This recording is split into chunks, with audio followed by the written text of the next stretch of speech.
Bonjour, je suis content de vous retrouver. Aujourd'hui, on parle de COVID longue.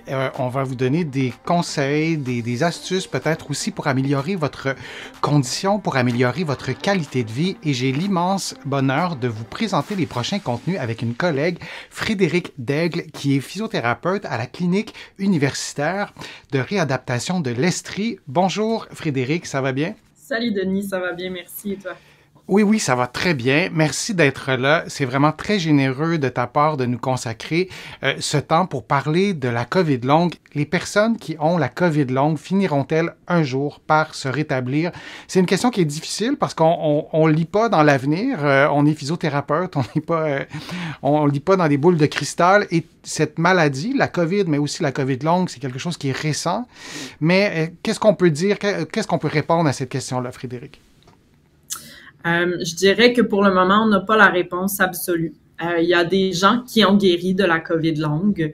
Il y a une évolution naturelle de la maladie là, qu'on établit. Plus le temps avance, plus on se dit, bon, après tant de temps, si on regarde notre première cohorte qui a attrapé la COVID, il y a tant de personnes, un tel pourcentage qui restent avec des symptômes persistants et ainsi de suite.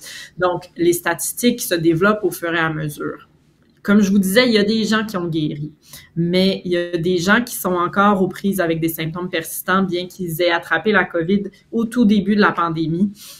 Puis, malheureusement, pour le moment, c'est des gens qui, des fois, vont être sur un plateau. Donc, il n'y a pas d'évolution, mais on a beaucoup d'espoir présentement. Il y a beaucoup de recherches qui se fait d'un point de vue pharmacologique pour tester des médicaments.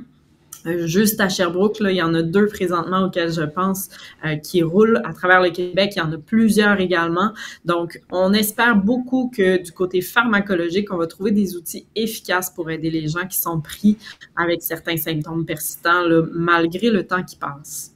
Et tout le monde n'a peut-être pas reçu un diagnostic de COVID longue, fait que c'est difficile. Il y a des gens qui l'ont, la COVID longue, qui ne le savent pas et qui vont guérir par eux-mêmes. C'est difficile d'avoir des études épidémiologiques solides parce qu'on a, dans le diagnostic en soi, c'est parfois complexe pour poser le diagnostic, mais on sait qu'il y a une proportion élevée de personnes qui ont la COVID longue qui se remettent et on sait qu'il y a une proportion moins élevée, mais quand même présente et on aimerait mieux qu'il n'y en ait pas du tout, qui ne se remettent pas. Et il y avait aussi beaucoup de questions et je prends une de ces questions-là.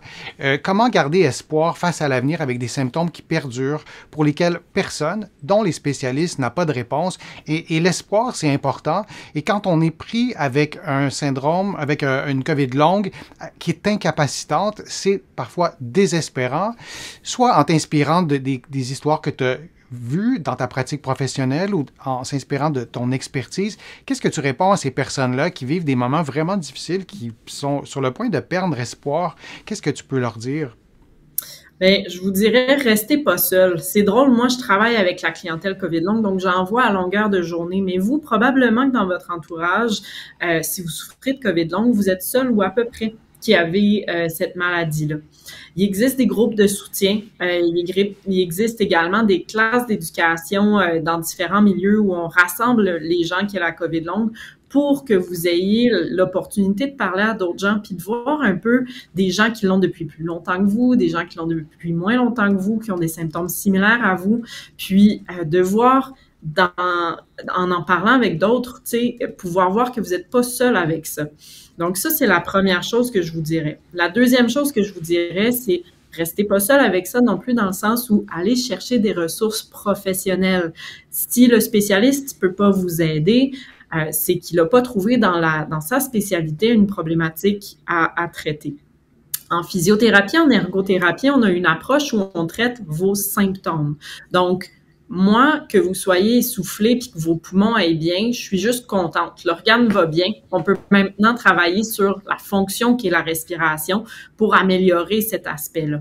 Donc, mon rôle de physiothérapeute, c'est de vous aider dans ce qui ne fonctionne pas. En ergothérapie, c'est de vous donner des stratégies pour pouvoir mieux réaliser votre quotidien en tenant compte de la maladie.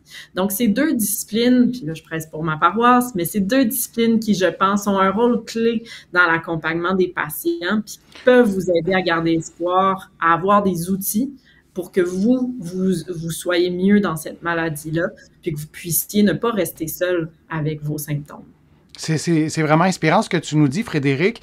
Et rappelons qu'on peut avoir une maladie et ne pas avoir d'incapacité jusqu'à un certain point. On peut trouver des façons de pallier, comme tu nous dis, en ergothérapie, aussi en physiothérapie. Alors l'important, le plus important en fait, c'est de préserver sa qualité de vie. Et je dis pas que c'est facile de le faire dans certains cas de COVID longue, mais on peut avoir une COVID longue et améliorer sa qualité de vie, même si on reste en COVID longue. Donc ça peut donner espoir aussi.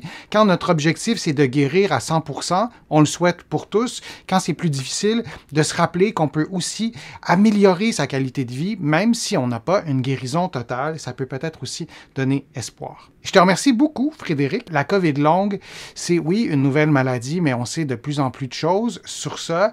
Tu en suis des patients qui ont la COVID longue, tu en suis depuis des années. Merci d'avoir partagé ton expertise. Est-ce que tu as une chose à ajouter ou un conseil à donner ou quelque chose à dire en terminant? Ben, je vous dirais, si vous êtes touché par la COVID longue, si vous avez des proches qui sont touchés par la COVID longue, ne restez pas seul avec cette maladie-là. Si votre médecin de famille ou si vous n'avez pas de médecin de famille, mais si votre médecin ne vous a pas référé vers d'autres services, faites vos recherches, mais ne restez pas seul à la maison. Il y a des choses à faire pour vous aider. Évitez de pousser les machines. Ça sert à rien en COVID longue. Il faut apprendre à s'écouter, à se respecter, à éviter les malaises post-effort. Puis moi, j'en ai des patients qui se sont améliorés. J'ai pas de boule de cristal, mais j'ai beaucoup d'espoir en la science pour que la médication également soit poussée puis avancée, puis qu'on trouve des solutions pour cette maladie-là. Alors, on termine sur ce commentaire positif. Merci encore, Frédéric. Merci à vous d'avoir participé.